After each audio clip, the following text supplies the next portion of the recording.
नमस्ते प्रणाम रउरा सबके। हम बानी रवि पटेल, रउरा सबके साथ, रउरा सबके संग है। आज एगो तो अपने देश में कोरोना आइल बा, दूसरा में ई जौन राजनीतिक लोग बा अपन रोटी सेकला से बाज नहीं खयावत। ये लोग के खुद समझे के चाही कि हमनी के का कइले बानी जा। ए बेरा पूरा मजदूर जहाँ भी फसल बा ओकर वजह के है ई राजनेता वालों।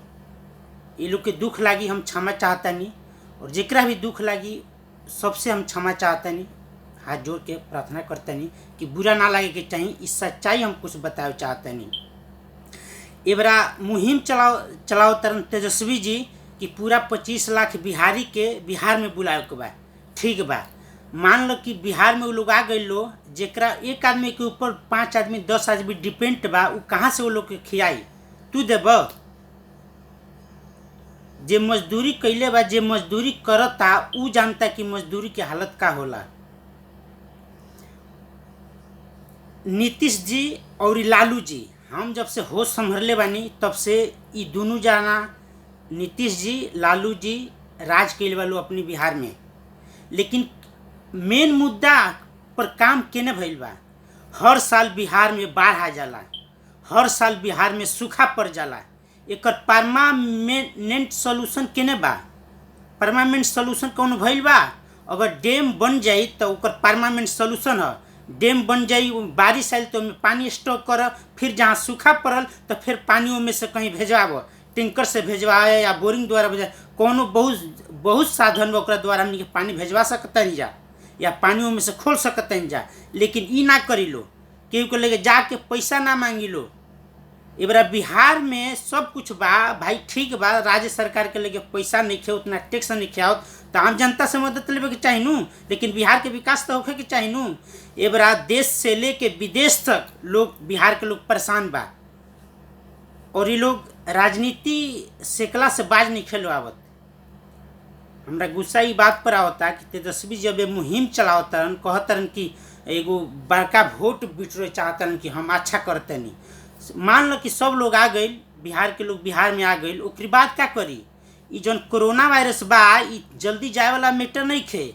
6 महीना 1 साल लग जाई। 6 महीना 1 साल का लोग घर पर खाई? हाँ, हम सबसे कहतनी कि जे भी जहाँ बिहार के लोग बा, जेकरा लगे खूब विशेष मजबूरी बा, आर्थिक स्थिति घर के ठीक बा, ऊ अगर आवे चाहे तो आ जाओ। बाकी लोग अबे उजा कंपनी खुलत ऐसन, धीरे धीरे काम कर लो, अपना सेफ्टी में काम कर लो। इतना मजबूत कोरोना नहीं खे। कोरोना आवेला तो कोरोना खत्म भी होता बे। ई 1.05 पॉइंट ऐसन कुछ बावे, एकर लेवल बहुत ज़्यादा बा, जैसे 1.10 भइल बा, 1.20 भइल, 1.30 भइल, इतरे के बा। लेकिन ई जौन अभी कोरोना बा ये अभी बहुत कम लेवल पर बा, धीरे धीरे खत्म हो जाई। अरे एक दिन जे आइल बा धरती पर ओकरा तो सबके जाए के बा, लेकिन एकदम ए तरह से हमनी के अगर कह दल जा, राजनीति बात पर ध्यान दे जल जा, तो ए तरह के हमनी के घर के केहू खाना देवे ना आई। ए बरा अगर हमनी के मजबूत रह जाई तभी केहू हमनी के पूछी। और हम कहे चाहतनी बिहार के जे भी नेता बावे, आवे वाला नेता बा, जैसे तेजस्वी जी भइलन, लालू जी भइलन, नीतीश जी भइलन, कि रउरा सब परमानेंट सोल्यूशन करी लोग।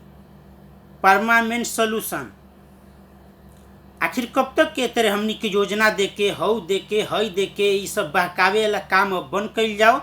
और अगर लौरा सबके कोनो समस्या आवता तो आम जनता में लाइव आके बात करी लोग। रउरा सबके अपनी कार्यकर्ता के बोली बात करे के, सांसद के बोली बात करे के, विधायक के बात करे के कि हे हई हमनी के काम करे चाहते, लेकिन हमें हई समस्या होता, तो पब्लिक ओकरा के सपोर्ट करी।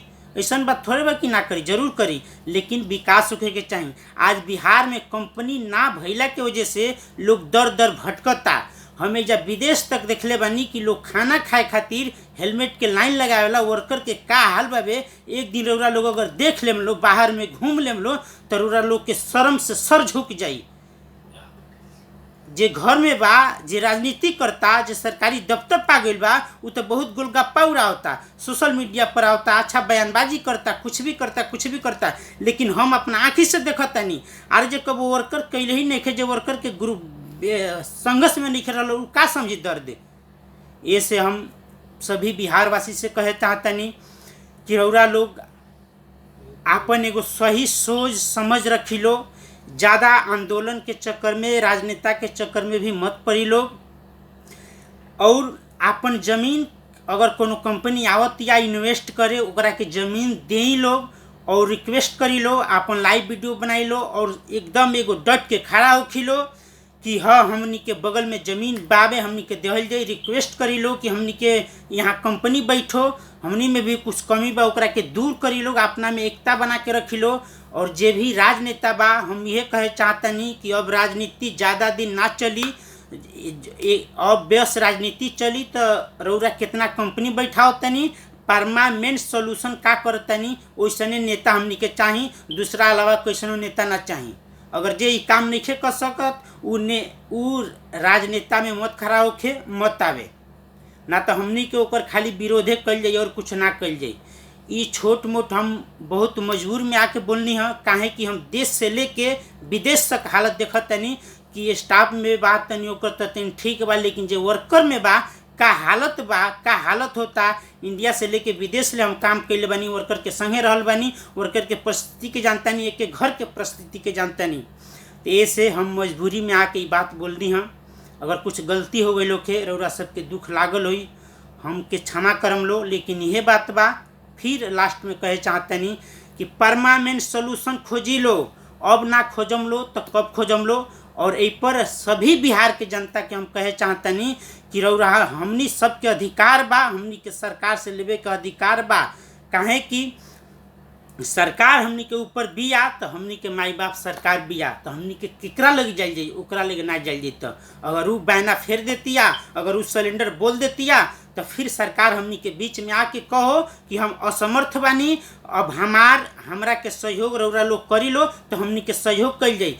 कोरोना में 100 करोड़ एक आदमी बिहार के लोग की दान कर देता, तो का डैम बनावे खातिर, परमानेंट कोनो सोल्यूशन खातिर या कंपनी बैठावे खातिर आदमी ना सहयोग करी? जरूर करी, लेकिन पहले सरकार के आगे आवे के पड़ी, जनता के बीच में आवे के पड़ी। क्या क्या समस्या बा उस समस्या जनता एबरा बिहार के सुने चाहती है। योजना चलैला से, हई बोलैला से, हई सब कैला से, ये सब छोड़ी लो, खत्म कर लो। लालू जी, नीतीश जी जितना दिन सबसे ज़्यादा रउरा लोग बिहार में राज कैले बानी लो, परमानेंट सोल्यूशन पर कौना विषय पर काम भइल बा उहे हमरा के दोनों लोग बता दिलो बस। और आप सबके दिन मंगलमय हो। हम चाहते हैं कि बिहार के उन्नति होखे, विकास होखे, एक एक नागरिक के जेकरा अभी घर नहीं खे बनल ओकरा घर भी बन जाओ। बहुत कुछ काम अभी बाकी बा हमनी के करे के बा, लेकिन हमनी के अब आगे आवे के पड़ी। नमस्ते रउरा सबके दिन सब मंगलमय होखे। हम रनिया रवि पटेल।